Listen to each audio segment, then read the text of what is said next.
So what we're going to talk about today is footwork. Golf is definitely a very dynamic, very athletic sport. So what I'm going to do is just kind of share with you a couple of things that I found to be really, really helpful in working with my students. I'll just hit one and then we'll discuss from there.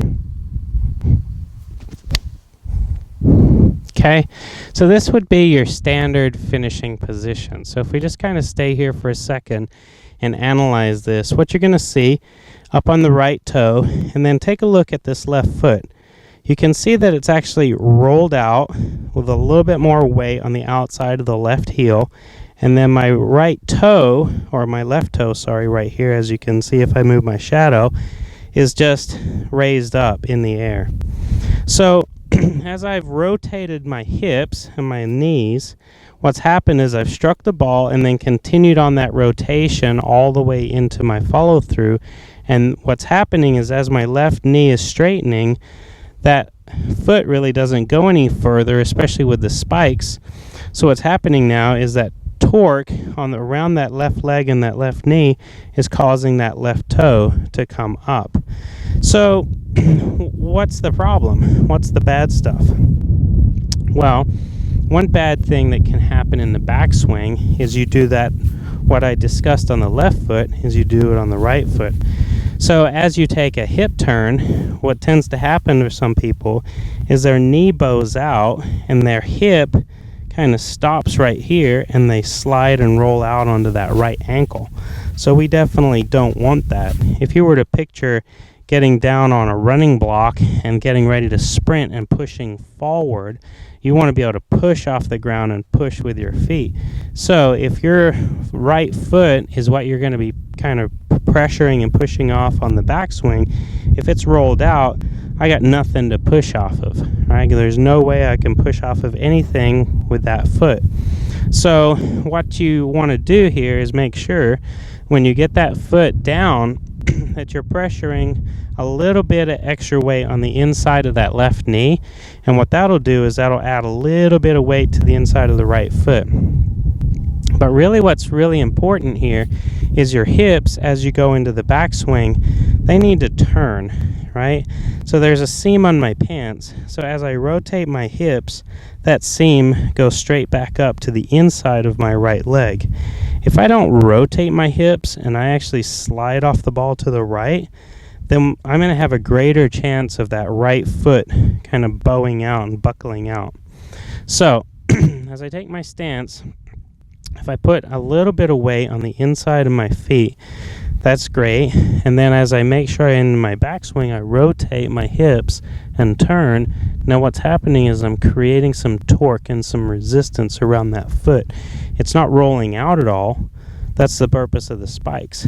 As my hips turn, now that foot isn't sliding out and rolling out, so I'm torquing and I'm staying in connection with the ground.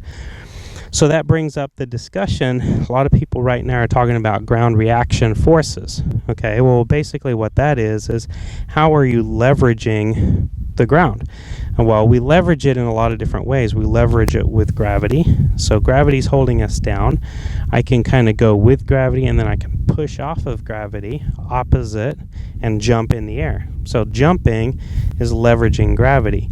In the golf swing, the way you leverage it is by more of a rotational torque than a straight thrusting motion upward, right?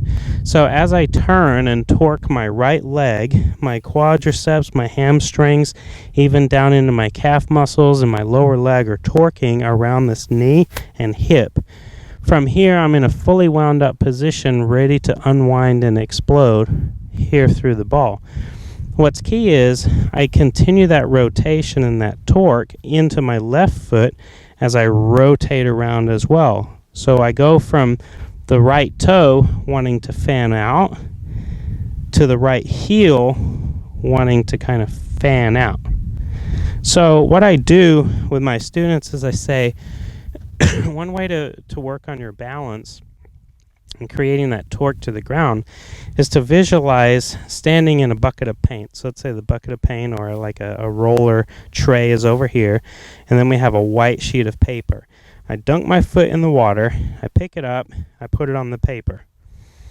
Sorry, in the paint, and then put it on the paper. Then I dunk this foot in the paint, pick it up, and put it on the paper.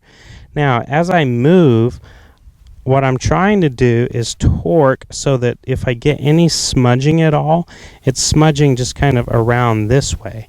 I'm not rolling off on either foot. I'm not rolling in and I'm not rolling out on either foot. I'm actually torquing the ground and rotating this way. So what happens in your setup is when you get your feet in this position and you're getting ready to rotate, if you're leveraging the ground and rotating, you're building up a lot of stored power.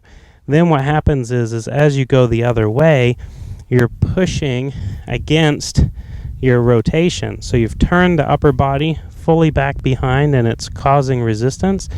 Now in the downswing, you're using that and you're pushing off of it to rotate your legs, and there's this force that takes place right in between the resistance of the ground and the resistance of your upper body, and that location takes place between the knees and the core muscles of the stomach. It's a little complicated, but basically as one mass of weight is moving back in the backswing and the other mass is anchored to the ground, or the ground is the other mass, the motor that sits right in between in your hips and your core muscles now can actually work the opposite direction, just like we work opposite gravity to jump. So we're not jumping, we're not coming out of posture, we're torquing. It's a torque maneuver where we leverage this reverse momentum of our upper body with our connection to the ground. So as you get yourself set and you wind up, you're looking for a stable, well-rotated backswing base. And then as you rotate the other way, you're looking to get your feet to work the same way and your hips and knees to clear and continue rotating. Now right here through impact, if I can get to this spot right before impact, I know that, boom, there's going to be a slingshot effect. So if my hips stop, that left leg, and a lot of people will say posts, or it posts up, if it stops just for a second with my hips in this position, then my arms have an opportunity right here to kind of slingshot past, right? So as you're working on your footwork and your hip action and you're creating power and torque, this is exactly how you do it from this stable base. Here, boom. Right? So now what you'll notice as I hit a few of these shots is both feet are planted on the ground, right? So I'm rotating, boom. And then here, look what you see. That foot is not working up and rolling out. So the very first swing that I showed you, in essence, is actually lazy because I allowed my body to keep going. I allowed this right foot to come up and then my toe right here to roll out. So what I'm going to have you work on is actually doing what I work with my beginner golfers on, is I have them keep their head still, their feet still, and create that rotation torque right in the middle. Right? So the fullness of that looks like this, where you go ahead, strike the ball, and then come up into your follow through. Then you're not here very long, because once your hips and everything keep coming through, you're actually placing too much torque on your knee, which can cause injury. So hopefully that has helped you understand footwork and torque and rotation and ground reaction forces as they apply to the golf swing. Tuning path to figure out exactly what type of swing you want to put on your hybrid.